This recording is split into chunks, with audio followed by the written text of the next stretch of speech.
예수님께 모든 영광과 찬양과 존귀를 드립니다. 하나님의 백성은 아멘이라고 합니다.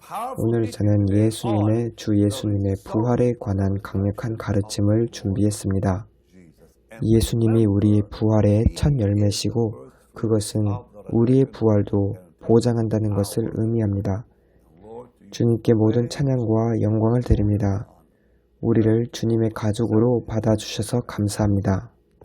그리고 오늘 주님의 백성들을 주님의 말씀으로 축복해 주옵소서. 예수님 이름으로 기도합니다. 아멘. 오늘 저와 함께 해주셔서 감사합니다. 루카스 씨가 저와 함께 있어서 성경을 읽어주실 것입니다. 베드로 전서 1장 21절을 보겠습니다. 너희는 그를 죽은 자 가운데서 살리시고 영광을 주신 하나님을 그리스도로 말미암아 믿는 자니 너희 믿음과 소망이 하나님께 있게 하셨느니라. 여기서 우리가 알 수 있는 것은 예수님의 부활을 통해 우리는 믿음의 굳건한 토대를 가졌다는 것입니다. 오늘 저는 죽은 자 가운데서 살아나신 예수님의 부활의 결과에 대해 나눕니다. 첫 번째 결과는 저와 여러분에게 우리 믿음을 위한 튼튼한 토대를 제공해 준다는 것입니다. 이제 주님의 부활의 두 번째 결과를 보겠습니다. 베드로 전서 1장 3절 4절입니다. 우리 주 예수 그리스도의 아버지 하나님을 찬송하리로다.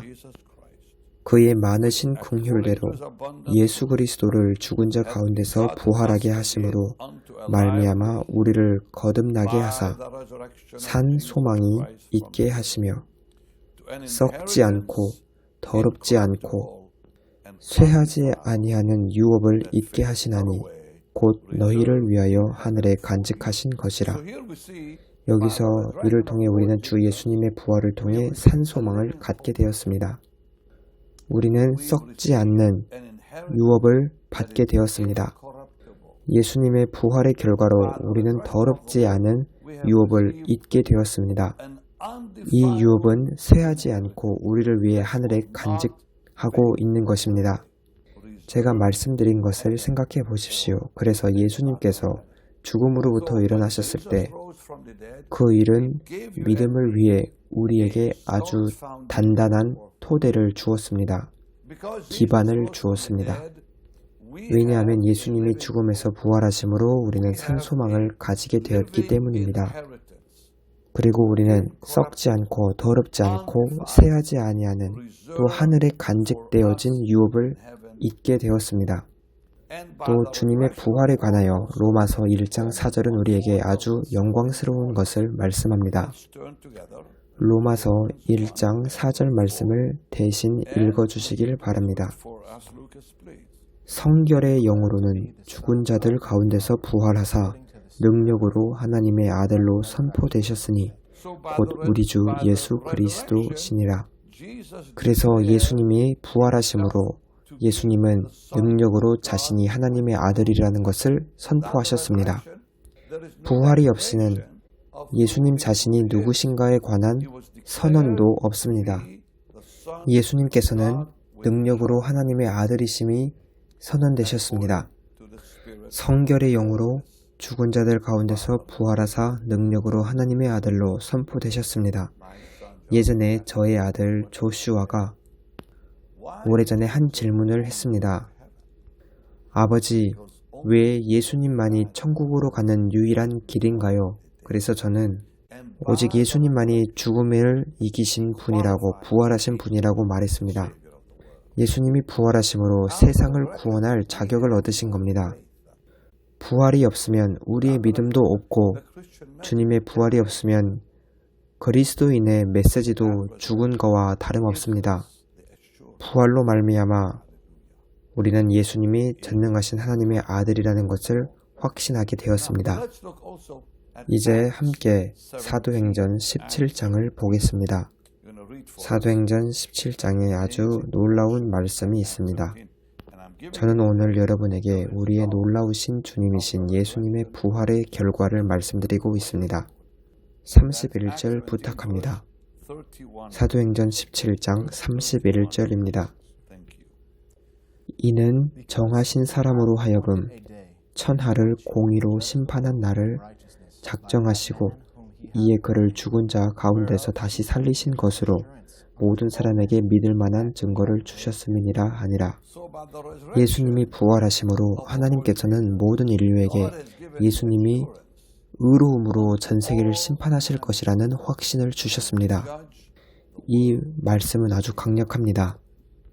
이는 정하신 사람으로 하여금 천하를 공의로 심판할 날을 작정하시고 이에 그를 죽은 자 가운데서 다시 살리신 것으로 모든 사람에게 믿을 만한 증거를 주셨음이니라 하니라. 예수님께서 죽음에서 부활하실 때 그 사건은 예수님이 의로운 분이라는 것을 우리는 알 수 있습니다. 예수님의 부활은 십자가에서 예수님의 모든 일이 공의롭게 완료되었다, 맞춰졌다는 것을 선언합니다. 또 예수님의 부활은 그에게는 죄가 없다는 것을 증명합니다. 왜냐하면 사람들은 죄 때문에 죽고 그리고 계속 죽어 있습니다. 하지만 의로움이 있는 곳에는 부활이 있습니다. 우리는 예수님이 부활하심으로 우리의 부활도 확정된 것을 알고 있습니다. 사실 예수님께서 우리를 의롭다고 선언하셨기 때문입니다. 오직 의인만이 영생으로 이르는 부활에 참여하게 됩니다. 죄인들은 영원한 멸망을 받기 위해 부활합니다. 하지만 예수님을 믿는 우리는 생명의 새로움으로 들어가기 위해 부활합니다. 이것은 주님의 의로움에 의한 결과입니다. 하나님께서 우리를 예수님의 의로움으로 옷 입혀 주셨기 때문입니다. 여러분은 성경이 말씀하는 것을 분명히 이해해야 합니다. 그래서 하나님께서는 세상이 공의로 심판받을 것이라고 말씀합니다. 하나님께서 세상을 공의로 심판하시기 위하여 예수님을 죽은 자 가운데서 다시 살리심으로 모든 사람에게 믿을 만한 증거를 주셨습니다. 이것은 아주 강력한 능력 있는 말입니다. 이제 함께 로마서 4장을 보겠습니다. 로마서 4장 25절입니다. 여기서 성경은 예수님의 부활의 다섯 번째 결과를 말씀합니다. 로마서 4장 25절입니다. 예수는 우리가 범죄한 것 때문에 내줌이 되고 또한 우리를 의롭다 하시기 위하여 살아나셨느니라. 제가 아까도 말했듯이 예수님의 부활로 말미암아 예수님을 믿는 우리는 의롭다고 선언을 받았습니다. 이것은 매우 중요합니다. 주님의 부활이 없으면 주님의 죽음도 어떤 의미도 갖지 못했을 겁니다. 주님의 죽음에 아무런 결과가 없다는 말입니다. 성경은 예수님께서 우리가 범죄한 것 때문에 내줌이 되셨고 우리를 의롭다 하시기 위하여 살아나셨다고 말씀합니다. 그래서 예수님은 우리 죄 때문에 십자가에서 죽으셨습니다. 그러나 예수님이 죽음에서 일어나지 않으셨더라면 우리는 의롭다고 인정받지 못했을 것입니다. 그래서 부활의 중요성에 대해 생각해 보십시오. 그래서 바울도 우리가 부활을 믿지 않는다면 우리는 모든 사람 중에서 제일 비참한 자라고 말한 것입니다. 우리의 믿음도 헛것이라고 했습니다. 오늘날 가톨릭 교회는 예수님의 십자가 지신 것을 강조합니다. 십자가 달리신 일을 강조합니다. 하지만 정교회, 동방정교회는 주님의 부활을 강조합니다. 하지만 개신교는 둘 다 필요합니다. 우리는 두 개 다 필요합니다. 여러분이 동방정교회를 다니신다면 당신은 십자가에 관한 어떠한 표시도 볼 수 없을 겁니다. 거기는 주님의 부활에 관한 여러 미술 조각만 가득할 뿐입니다. 여러분이 가톨릭 교회를 가면은 오로지 십자가 달리신 예수님만 봅니다. 하지만 우리는 두 개 다 필요합니다. 왜냐하면 십자가 없이 부활도 없고 부활 없이 십자가도 없기 때문입니다. 우리의 죄를 위하여 십자가에서 죽으셨고 우리를 의롭다 하시기 위하여 부활하셨습니다. 아멘. 이제 6번째 결과를 보겠습니다. 로마서 7장 4절입니다. 말씀으로 여러분에게 이러한 사실들을 전하는 것을 저는 너무 좋아합니다. 여러분도 그러기를 바랍니다. 주님이 부활로 말미암아 여기 6번째 결과가 나옵니다. 로마서 7장 4절입니다.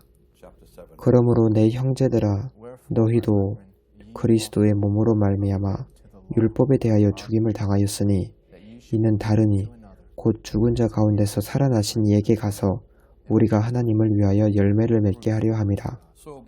그래서 예수님의 부활로 우리가 의롭다 하심을 입을 뿐 아니라 여기 바울이 우리에게 말하는 것에 주의를 기울이시길 바랍니다. 로마서 7장 4절입니다. 그러므로 내 형제들아 너희도 그리스도의 몸으로 말미암아 율법에 대하여 죽임을 당하였으니 이는 다르니 곧 죽은 자 가운데서 살아나신 이에게 가서 우리가 하나님을 위하여 열매를 맺게 하려 함이라. 우리가 부활하신 주님과 연합함으로 말미암아 열매를 맺게 되었습니다. 그래서 부활은 우리로 하여금 열매 맺는 자가 되게 합니다.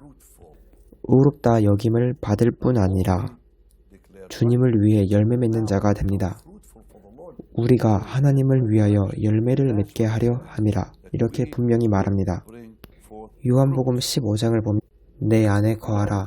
나도 너희 안에 거하리라. 가지가 포도나무에 붙어 있지 아니하면 스스로 열매를 맺을 수 없음 같이 이렇게 말씀하시는데 우리에게 그 열매를 주는 것이 바로 부활입니다. 부활 없이 우리 삶에 열매는 없습니다.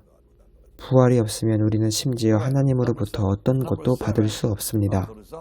이제 7번째 결과를 보겠습니다. 로마서 5장입니다. 로마서 5장 9절에서 10절 읽어주시기를 바랍니다. 그러면 이제 우리가 그의 피로 말미암아 의롭다 하심을 받았으니 더욱 그로 말미암아 진노하심에서 구원을 받을 것이니 곧 우리가 원수 되었을 때에 그의 아들의 죽으심으로 말미암아 하나님과 화목하게 되었은즉 화목하게 된 자로서는 더욱 그의 살아나심으로 말미암아 구원을 받을 것이니라. 주님의 부활로 말미암아 우리가 진노하심에서 구원을 받았습니다. 제가 말씀드릴 것이 있습니다. 많은 사람들이 환난 전에 우리가 휴고받는다는 것을 믿지 않습니다. 환난은 진노의 때입니다. 진노의 시간입니다. 성경은 분명히 우리가 진노하심에서 구원을 받는다고 말씀합니다. 그러면 그 진노에서 우리를 구하는 것이 무엇인가요? 바로 주님의 부활입니다. 주님의 부활로 우리는 진노하심에서 구원을 받습니다. 방금 읽었습니다. 그러면 이제 우리가 그의 피로 말미암아 의롭다 하심을 받았으니 더욱 그로 말미암아 진노하심에서 구원을 받을 것이니 예수님께 찬양을 드립니다. 10절 말씀을 보겠습니다. 곧 우리가 원수되었을 때에 그의 아들의 죽으심으로 말미암아 하나님과 화목하게 되었은즉 화목하게 된 자로서는 더욱 그의 살아나심으로 말미암아 구원을 받을 것이니라. 그래서 우리는 과거의 죄에서 구원받았을 뿐 아니라 앞으로 죄인들에게 임할 하나님의 심판과 진노에서도 우리는 건지심을 받습니다. 주님의 부활 때문입니다. 이제 8번째 결과입니다. 로마서 8장을 보겠습니다. 로마서 8장 33절에서 34절까지 보겠습니다. 로마서 8장 33절에서 34절까지입니다. 누가 능히 하나님께서 택하신 자들을 고발하리요? 의롭다 하신 이는 하나님이시니 누가 정죄하리요? 죽으실 뿐 아니라 다시 살아나신 이는 그리스도 예수시니 그는 하나님 우편에 계신 자요 우리를 위하여 간구하시는 자신이라. 우리는 주님의 부활로 말미암아 항상 살아계시는 대제사장을 가지게 되었습니다. 주님이 부활하지 않으셨다면 예수님의 제사장직도 아무런 의미가 없었을 겁니다. 주님의 부활 없이는 그 직분도 우리에게 효과가 있지 못했을 겁니다. 그는 하나님 우편에 계신 자요 우리를 위하여 간구하시는 자시니라. 함께 우리가 히브리서 7장을 빨리 보기를 원합니다. 히브리서 7장 25절입니다. 제가 드리는 모든 성경 구절들은 예수님의 부활에 관한 놀라운 결과들을 담고 있습니다. 그러므로 자기를 힘입어 하나님께 나아가는 자들을 온전히 구원하실 수 있으니 이는 그가 항상 살아계셔서 그들을 위하여 간구하심이라. 주님의 부활이 없으면 주님의 중보 기도도 없습니다. 함께 요한 1서 2장을 보겠습니다. 대신 읽어주시기를 바랍니다. 요한 1서 2장 1절을 보겠습니다. 나의 자녀들아, 내가 이것을 너희에게 쓰면 너희로 죄를 범하지 않게 하려 함이라. 만일 누가 죄를 범하여도 아버지 앞에서 우리에게 대언자가 있으니 곧 의로우신 예수 그리스도시라. 여기서 우리는 예수님의 부활이 없으면 우리를 위한 대언자도 없다는 것을 알 수 있습니다. 예수님의 부활은 우리의 용서와 우리의 거룩하게 되는 것과 영화롭게 되는 것의 열쇠입니다. 주님의 부활이 없었다면 아무것도 없었을 겁니다. 고린도전서 15장을 보면 바울이 왜 부활이 없다고 너네들이 말하느냐 이렇게 합니다. 죽은 자의 부활이 없으면 그리스도도 살아나지 못하셨을 거라고 바울은 말합니다. 그리고 그리스도가 부활하지 않으셨으면 우리는 모두 제일 비참한 자라고 말합니다. 우리의 믿음도 헛것이고 복음도 거짓말이라고 말합니다. 하지만 그리스도께서는 죽음에서 부활하셨습니다. 우리가 예수님이 부활하심으로 우리도 반드시 죽음에서 부활합니다. 예수님이 첫 열매라는 것은 그 뒤를 따르는 다음 열매가 있다는 것입니다. 교회가 주님의 부활을 이을 것입니다. 저는 개인적으로 하나님께서 예수님이 죽음에서 부활하신 것을 사람들에게 보여주기 위해 그 이탈리아 토리노의 수위를 주셨다고 생각합니다. 토리노의 수위에 관한 이야기를 듣고 또 보면 정말 흥미롭습니다. 이렇게 세상 사람들은 실제적인 증거를 원합니다. 하지만 우리는 필요 없습니다. 우리는 성경을 가지고 있기 때문입니다. 성령의 확신을 우리는 가지고 있습니다. 저를 설득시키기 위해 저에게 그 토리노의 수위가 필요한 것이 아닙니다. 물론 저도 그것을 직접 받고 카메라로 찍었습니다. 그리스도인은 이런 것이 필요 없습니다. 세상이 원할 뿐입니다. 부활은 사실이고 실제이고 또 진리입니다. 다른 것은 거짓말이라도 예수님이 살아계신다는 것은 진리입니다. 죽음에서 예수님은 부활하셨습니다. 주님이 부활하심으로 우리는 대제사장을 가지게 되었습니다. 이제 주님의 부활의 9번째 결과를 보겠습니다. 예배소서 1장 18절에서 20절까지입니다. 예배소서 1장 18절에서 20절까지 읽어주시길 바랍니다. 너희 마음의 눈을 밝히사 그의 부르심의 소망이 무엇이며 성도 안에서 그 기업의 영광의 풍성함이 무엇이며 그의 힘의 위력으로 역사심을 따라 믿는 우리에게 베푸신 능력의 지극히 크심이 어떠한 것을 너희로 알게 하시기를 구하노라. 그의 능력이 그리스도 안에서 역사하사 죽은 자들 가운데서 다시 살리시고 하늘에서 자기 오른편에 앉히사 주님이 부활하심으로 말미암아 하나님 아버지의 능력의 지극히 크심이 어떠한 것인지에 관한 증거를 가지게 되었습니다. 주님의 부활이 없으면 오늘 우리 삶 속에서 역사하는 능력은 없습니다. 그 능력은 우리를 변화시키고 우리를 구원합니다. 혹시 여러분 중에 주님께 자신의 속박과 묶임으로부터 자유를 구하는 분이 있습니까? 예수님의 부활이 그 자유와 해방을 가져다 줄 것입니다. 여러분의 기도를 응답하는 것도 주님의 부활 때문입니다.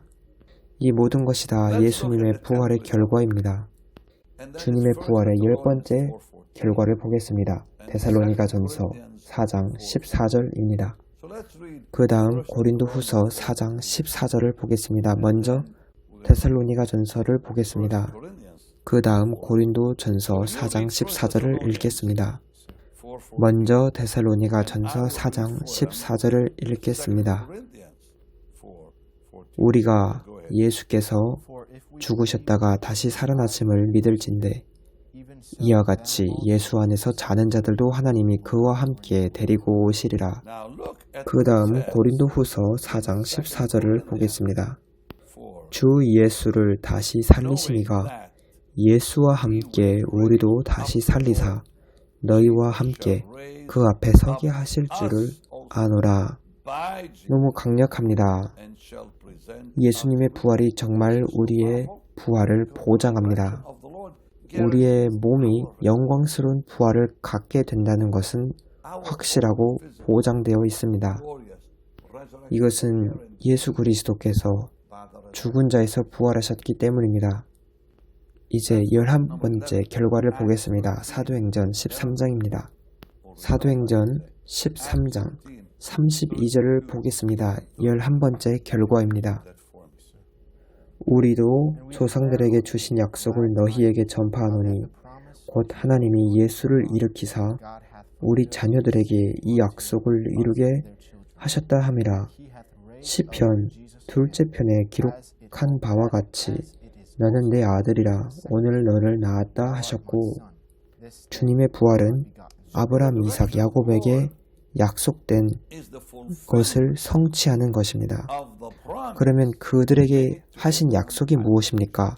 사도행전 3장 25절에 나와 있습니다. 사도행전 3장 25절을 읽어주시길 바랍니다. 그리고 우리 26절도 함께 보겠습니다. 사도행전 13장 32, 33절에서 조상들에게 맺은 약속을 말씀합니다. 그리고 주님의 부활이 그 약속의 성취입니다. 그러면 그 약속이 무엇인지 살펴보겠습니다. 사도행전 3장 25절부터 보겠습니다. 너희는 선지자들의 자손이요 또 하나님이 너희 조상과 더불어 세우신 언약의 자손이라. 아브라함에게 이르시기를 땅 위의 모든 족속이 너의 씨로 말미암아 복을 받으리라 하셨으니 하나님이 그 종을 세워 복 주시려고 너희에게 먼저 보내사 너희로 하여금 돌이켜 각각 그 악함을 버리게 하셨느니라. 아브라함에게 하신 이 약속은 창세기 22장 18절에 나와 있습니다. 부활을 통해 성취되었습니다.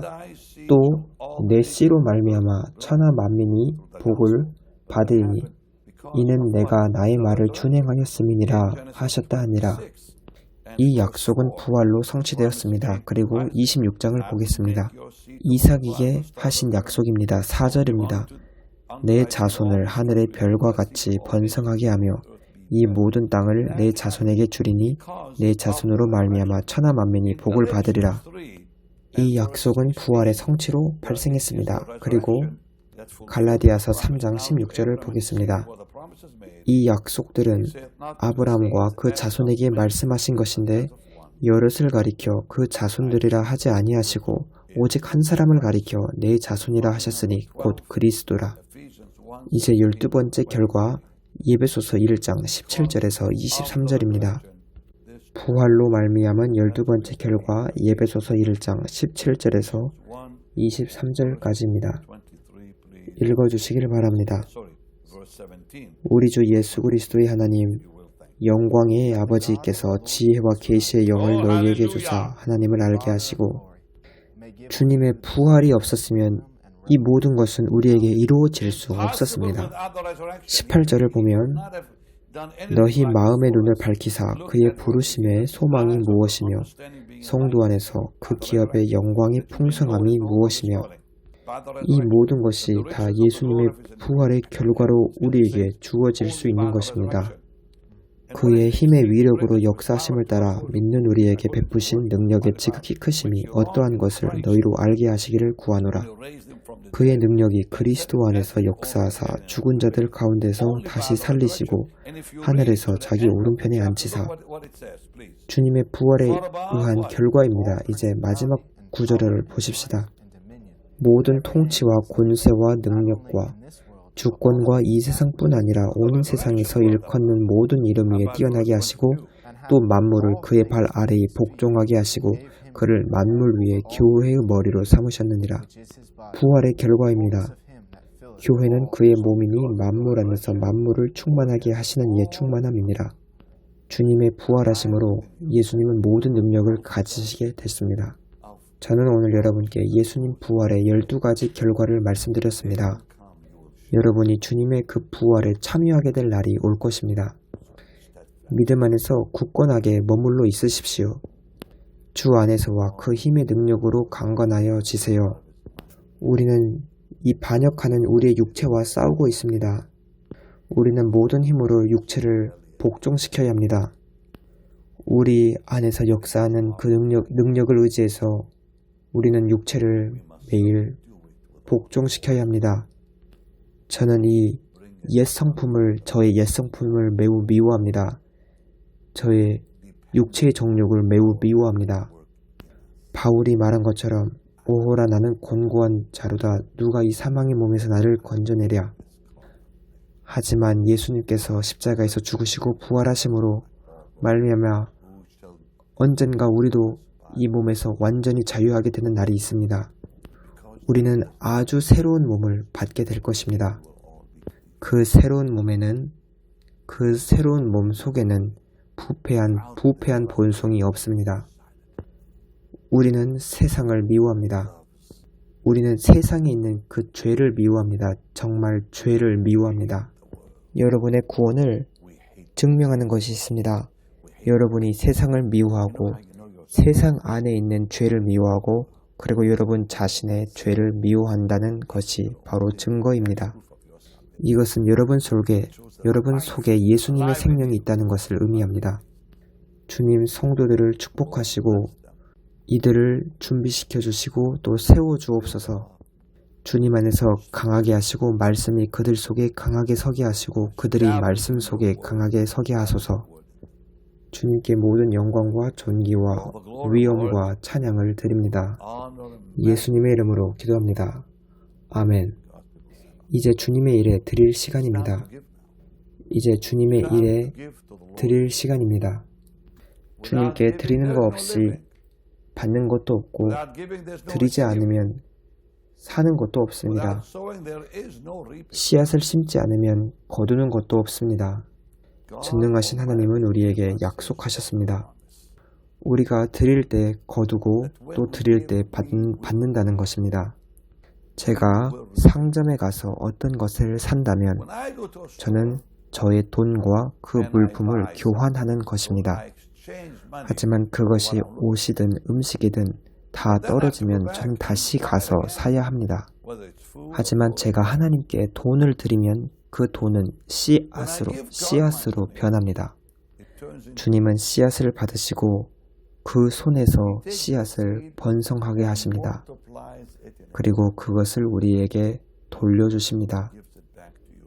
여러분이 상점에 가서 음식이나 옷이나 다른 물건을 산다면 여러분은 나중에 다시 그것들이 필요하기 때문에 다시 상점에서 사야 합니다.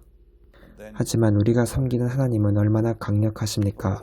우리가 그분에게 우리의 씨앗을 드리면 크든 작든 많든 적든 상관없습니다. 주님은 그 받으신 씨앗을 축복하십니다. 하나님께서 씨앗을 원하는 이유는 그것을 복주시기 위해서입니다. 하나님이 그것을 복주시도록 오늘 드리십시오. 여러분이 드리지 않는다면 하나님은 그 씨앗을 축복하실 수 없습니다. 주님 손에 올려드리십시오. 우리가 주님께 어떤 것을 얻어내기 위해 드리는 것이 아닙니다. 우리는 하나님이 그것을 축복하시도록 드리는 겁니다. 하나님이 다시 돌려주실 때 그것은 우리에게 축복입니다. 번성과 형통과 또 풍부함으로 우리에게 돌아옵니다. 그리고 우리의 필요는 채워집니다. 그리고 우리는 그것뿐 아니라 더 많은 나머지를 갖게 됩니다. 하나님은 풍성하게 복 주시는 분이기 때문입니다. 우리가 또한 즐겁게 드린다면 하나님은 더 많이 복 주십니다. 우리가 기쁘게 드리면 하나님도 기쁘게 주십니다. 사람들이 어쩔 때 보면 인색하게 드리는데 거기에는 기꺼이 드리는 그 기쁨이 없습니다. 하나님께 우리가 풍성하게 드린다는 것은 많은 돈을 의미하는 것이 아니라 더 많은 믿음을 의미하는 겁니다. 그 헌물과 함께 더 많은 기쁨, 더 많은 자원함을 의미합니다. 예수님께서 그 과부의 2렙돈을 말씀하신 적이 있습니다. 그녀는 자신의 손에 믿음과 자원하는 마음으로 드렸습니다. 하나님은 그녀를 다시 복 주셨습니다.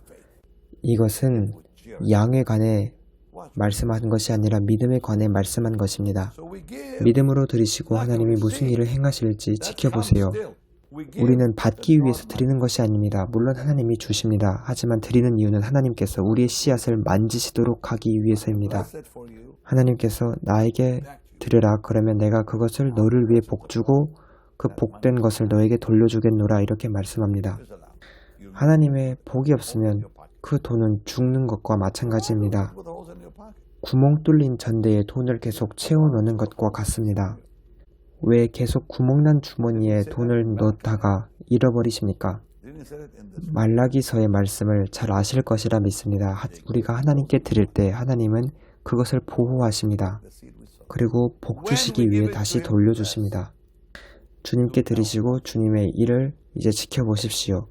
베닌 홈페이지에 가셔서 심을 쓸 수 있고 미국에 계신 분은 BHM45777로 문자를 주시면 됩니다. 주님 이들을 복 주시고 형통하게 하소서. 주님 안에 있는 믿음으로 그들이 드릴 때 번영하게 하시고 그 씨앗이 증가하게 하소서. 예수님의 놀라우신 이름으로 기도합니다. 여러분은 베니힌이나 베닌 미니스트리에 드리는 것이 아니고 또 여러분이 인정을 받거나 주목받기 위해 드리는 것이 아닙니다. 우리는 주님께 하나님께 귀히 여김을 받기 위해 드리고 우리의 돈을 주님에게 직접 드리는 겁니다. 여러분을 사랑합니다.